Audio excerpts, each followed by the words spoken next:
So I've just, as I pinned the piping cord all the way around the edge of one of the outer pieces, and as I said with the zipper foot, you'll sew that in place now, as well as having just sewn it to itself. So this is the second line of stitching that the piping cord will get.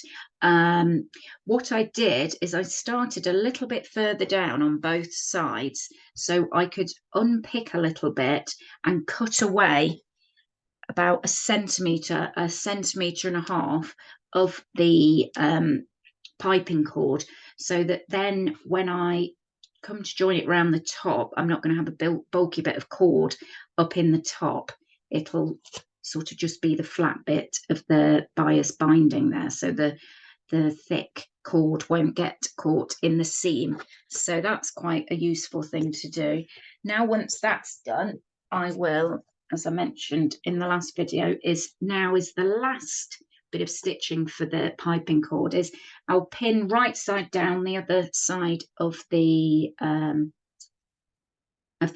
piece, and then this time I am going to, if it's easier, you can sew from the other side where you've just sewn round, knowing that you want to get in even closer than that line. So if it's easier to sew it that way up, that you've just sewn, so that you can get in even more snug with your zipper foot, that can be useful as well. So that's our next step, and then we'll turn that the right way out.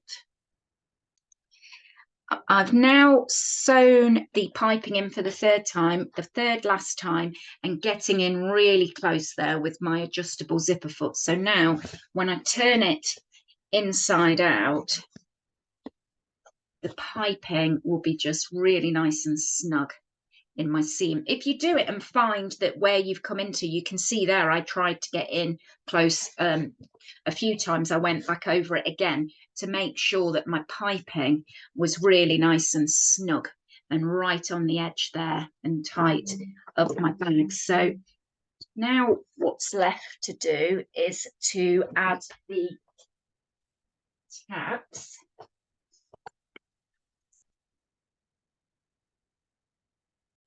So back to the tabs here that we're going to attach our adjustable strap to. They often just go at the side on a bag like this, which might be too bulky if you've also got your piping in there. You can see there that's going to be quite thick.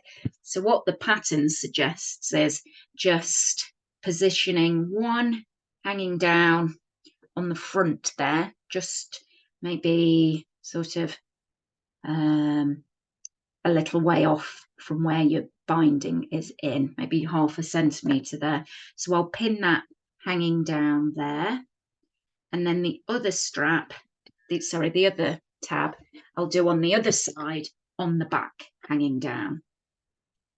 So we'll just sew those in place on the outer,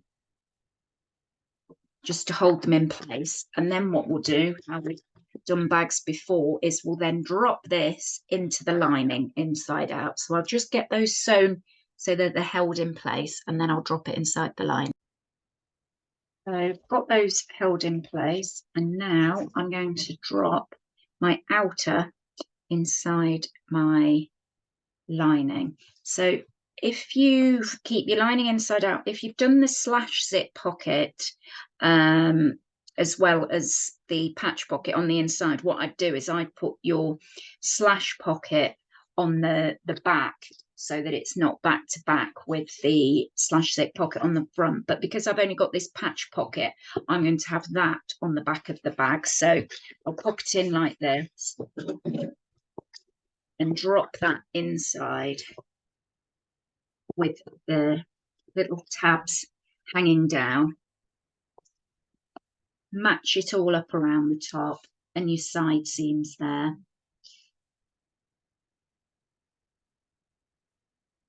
So match your side seams, match your other side seam, and then sew all the way round the top. I tend to sew round the top with a 1.5 centimetre seam allowance to make sure it catches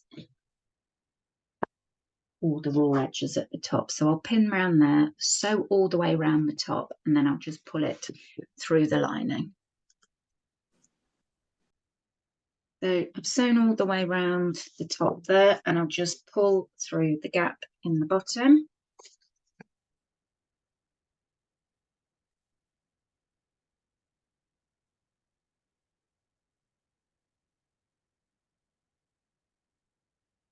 And what you can do is just iron that gap and machine that closed, and then it will get pushed inside your bag there.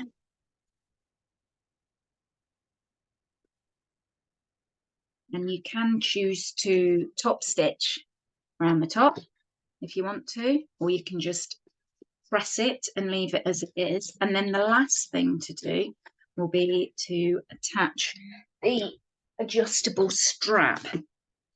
So I've got here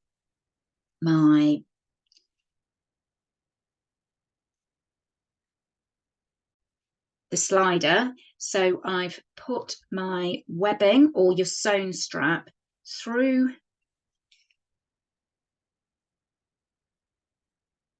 the slider and up and over what would be the front of it, over the top, and then I'll turn under that raw edge of the webbing, pin that in place, and then with the same colour, I'm just going to pin it for now. I will stitch that down, and then with the other bit, so laying it up that way, I will come through one of my rectangular rings, pull it all the way through, thread the other end all the way up and over through the slider, give that a pull. So that's what's going to change the length of your strap there. So I'll be able to make it longer or shorter like this. And then the last thing you need to do is just pop the other end through the other rectangular or D-ring, and again just fold under that raw edge and machine that in place. So that just gets machined back to itself, and that's your adjustable strap there added, and that's the bag there completed.